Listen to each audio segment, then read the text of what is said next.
இப்போ நான் சொன்ன நபர் ஈக்விட்டி பற்றி நல்ல பரிச்சயம் உள்ளவர். என்னை போன்றவர்கள் ஒரு காலகட்டத்தில் ஆரம்ப கட்டத்திலலாம் சந்தேகம்னா அவரை கூப்பிட்டு கேட்போம். அவ்வளோ மரியாதை உள்ள ஒரு நபர் கூட ஒரு காலகட்டத்தில் வீட்டில் ப்ரெஷர் இருந்தது அப்படின்ற ஒரே ரீசனுக்காக ஷேரை விற்று ஃபிக்ஸட் டெபாசிட் போடுறாரு. மாறாக இன்னைக்கு நிறைய பேர் வீட்டில் உடன்பாடு இல்லைன்றதுக்காக, வீட்டில் அமைதி காப்பதற்காக நகைச்சீட்டை தேவைக்கு மேலே செய்கிறாங்க. ஈக்விட்டியில் இன்வெஸ்டே பண்ணுறதில்ல. ஏன்னா அது கீழே போயிடும்னு வீட்டில் அவருக்கு டெய்லி சொல்லப்படுது. கீழே போகும்போது பார்த்தீங்களா கீழே போயிடுச்சுன்னு அவருக்கு ப்ரெஷர் வருது. எதுக்கு இந்த தலைவலி? அவங்களுக்கு எது கம்ஃபர்டபுளோ அதை பண்ணிட்டு போயிடுவோன்னு நிறைய பேர் போயிடுறாங்க. இதனால் என்ன நடக்குது தெரியுமா? இந்தியாவில் ஈக்விட்டியில் நல்லா இன்வெஸ்ட் பண்ணால் ஆபரண தங்கத்தில் சம்பாதிப்பதை விட கணிசமாக அதிகமாக சம்பாதிக்க முடியும்.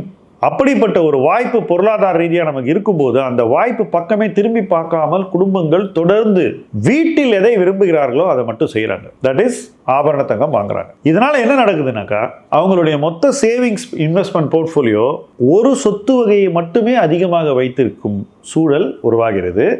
மற்ற சொத்து வகைகளுக்கு போதுமான ஒரு இடம், ஸ்பேஸே கொடுக்கறது இல்லை. இதை தவிர்த்திருக்கலாம்ல? நிச்சயமா தவிர்த்திருக்கலாம்.